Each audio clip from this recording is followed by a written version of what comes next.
नमस्कार दोस्तों, स्वागत है आप सभी का तौर राजपूत मोटिवेशन में। तो यहाँ पर हम बात करने वाले हैं FIDI डेटा के बारे में। देखिए, अगर हम बात करें मंडे की, तो आपको भी पता है कि लास्ट फ्राइडे को जो मार्केट गिरा था, थोड़ा सा डाउन साइड गया था। ज़्यादा कुछ नहीं गिरा, लेकिन हाँ, जहाँ से शुरू हुआ था, जहाँ से पहले शुरू हुआ था, वापस से वहीं पर मतलब बाउंड्री पे आ चुका है। लास्ट अब उसके पास में सिर्फ ये पॉइंट को ब्रेक करके नीचे जाना ही बचा हुआ है। तो FIDI डाटा को हमको देखना ज़रूरी होता है। क्यों देखना ज़रूरी होता है? क्योंकि इसी से मार्केट चलता है। तो यहाँ पर हम बात करते हैं फ्राइडे को जब मार्केट क्लोज हुआ था, तो वहाँ के FIDI की अगर हम बात करते हैं, तो यहाँ पर आप देखोगे, तो यहाँ से आपको देखने को क्या मिल रहा है। जो FIDI की अगर हम बात करें, तो इन्होंने क्या किया है लास्ट टाइम में भी अगर आप देखोगे, तो यहाँ पर इन्होंने क्या किया, सेलिंग ही की है। मतलब 3449 करोड़ की सेलिंग की है। इसके मुकाबले अगर DI की हम बात करें, तो DI में आप देखोगे 2884 करोड़ की इन्होंने बाइंग की है। लेकिन एक चीज़ हमेशा याद रखो, आखिर ये कब तक बाई करेंगे। मतलब FII की अगर हम बात करें तो कब तक बाई करेंगे, सॉरी DI की अगर हम बात करें तो कब तक बाय करेंगे। कहीं ना कहीं तो इनका भी पैसा ख़त्म होने वाला है। तो यहाँ पर अभी भी FII सेलिंग में ही बने हुए हैं। अब हम बात करते हैं कब से बने हुए। दिसंबर में इन लोगों ने सेलिंग की, जनवरी में सेलिंग की, उसके बाद अब फरवरी भी चल रहा है, उसमें भी सेलिंग की। तो आखिर ये कर रहे हैं तो जा कहाँ रहे हैं, यहाँ से पैसा निकाल के कहाँ डाल रहे हैं?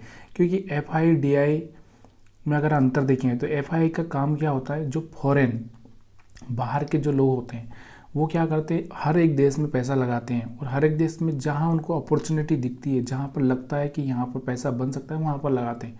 तो अब इसके बाद अगर हम बात करते हैं ये निवेश की, अगर हम बात करें, तो यहाँ पर अगर हम बात करते हैं, तो यहाँ पर जा कहाँ रहे हैं, ये कहाँ पर जा रहे हैं, दुनिया के अलग अलग देशों में FIIs के निवेश पर नज़र डालें तो ब्लूमबर्ग की रिपोर्ट के मुताबिक चीन में कितना, इन्होंने 9.6 अरब डॉलर, और ब्राज़ील में 1.5 डॉलर, और फ्रांस में 32 अरब डॉलर का निवेश किया है। मतलब सिंपल सी बात है कि जब हमारा मार्केट टॉप पर पहुंच चुका था, तो चीन का मार्केट अगर हम बात करें, चीन का मार्केट क्या हो चुका था, डाउन हो चुका था, और हमारा मार्केट टॉप पर चल रहा था।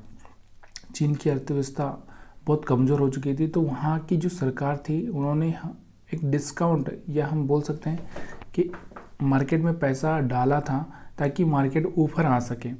इसी के चलते यहाँ से जो निवेश हमारे देश से निकल कर अभी कहाँ पर जा रहा है, चीन में जा रहा है।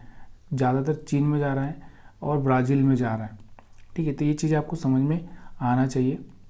इसके बाद अगर हम बात करें, तो FII ने कहाँ पर बिकवाली की है। अगर हम बात करते हैं हमारे जो भी स्टॉक्स होते हैं, तो यहाँ पर सबसे ज़्यादा इन्होंने बिकवाली की है FMCG। अब FMCG में क्यों बिकवाली की है, उसके पीछे का कारण आपको पता होना चाहिए।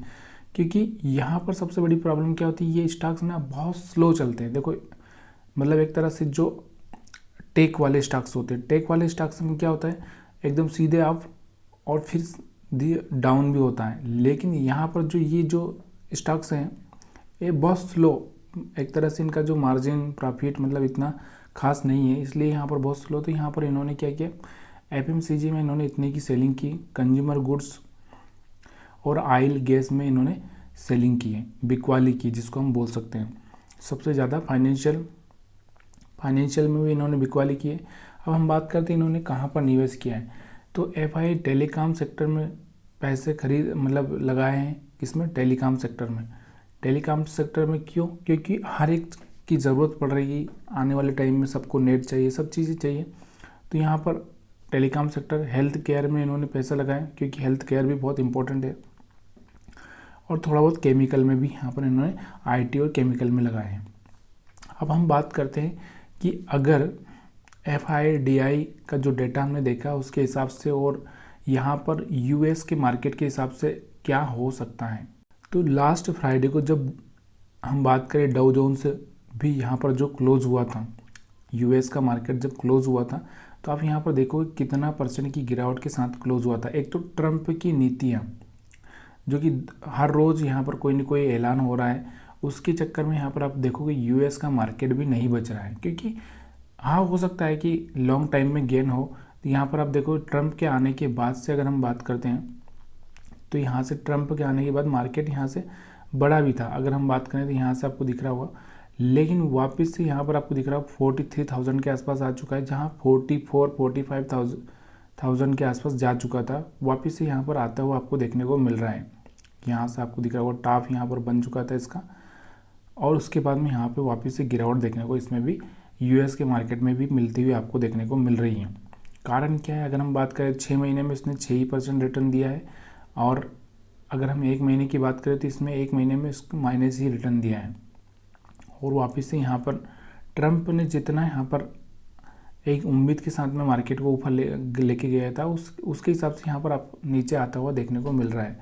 तो यूएस मार्केट में भी अगर हम बात करें तो गिरावट देखने को मिल रही है, लेकिन यहाँ पर यूएस मार्केट की एक अगर आप 6 महीने का चार्ट देखोगे तो इसमें आपको पता चलेगा कि 6 महीने में यहाँ पर ज़्यादा कुछ खास गिरावट नहीं, कहीं ना कहीं अगर हमारे मार्केट के मुकाबले अगर हम बात करते हैं तो यहाँ से पॉजिटिव ही मोमेंटम थोड़ा सा इसमें देखने को मिल रहा है।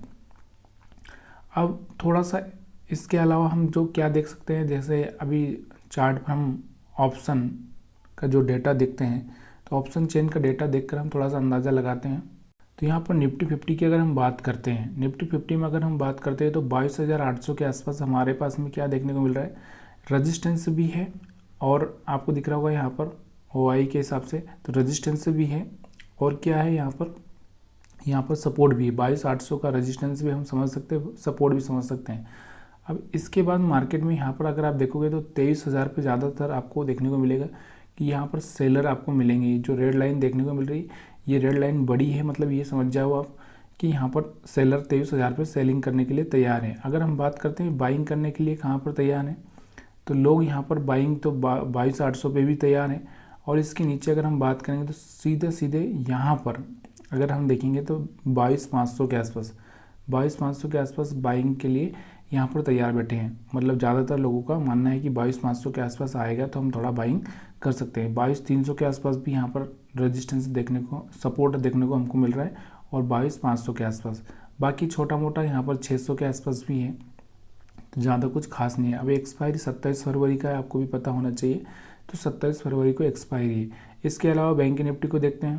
बैंक निफ्टी को देखें तो ये 49,000 के आसपास ही घूम रहा है। तो यहाँ पर अभी 49,000 के आसपास दोनों ही तरफ से लोग यहाँ पर बाइंग और सेलिंग दोनों के लिए तैयार बैठे हैं। ठीक है, ज़्यादा कुछ खास अंतर देखने को यहाँ पर नहीं मिल रहा है। लेकिन अगर हम बात करें 49,000 के आसपास यहाँ पर मार्केट जाएगा तो यहाँ पर कौन लोग ज़्यादा है, सेलर से ज़्यादा है। लेकिन ये ऑप्शन चेन का डेटा है, वो चेंज होता रहता है। 50,000 के आसपास भी यहाँ पर सेलिंग के लिए बैठे हुए हैं। लेकिन क्या होता है, ये ऑप्शन चेन का डेटा है, बहुत जल्दी ही चेंज हो जाता है अगर मार्केट ऊपर नीचे होता है। तो 22 अगर हम बात करें यहाँ से 48,500 के आसपास यहाँ पर थोड़े से बायर्स मौजूद हैं। तो यहाँ पर 48,500 के आसपास एक स्ट्रॉन्ग सपोर्ट देखने को मिल रहा है। उसके बाद अगर हम बात करें 48,000 के यहाँ पर स्ट्रॉन्ग सपोर्ट देखने को आपको मिल रहा है। ठीक है, तो इस रेंज में आपको देखने को 48,500 और फिर 49,000 और 49,500 के आसपास ये यहाँ पर हमारे पास सपोर्ट रेजिस्टेंस बराबर से देखने को मिल रहे हैं। वीडियो अगर अच्छा लगा तो वीडियो को लाइक शेयर कमेंट करना मत भूलिएगा। वीडियो देखने के लिए आप सभी का बहुत बहुत धन्यवाद।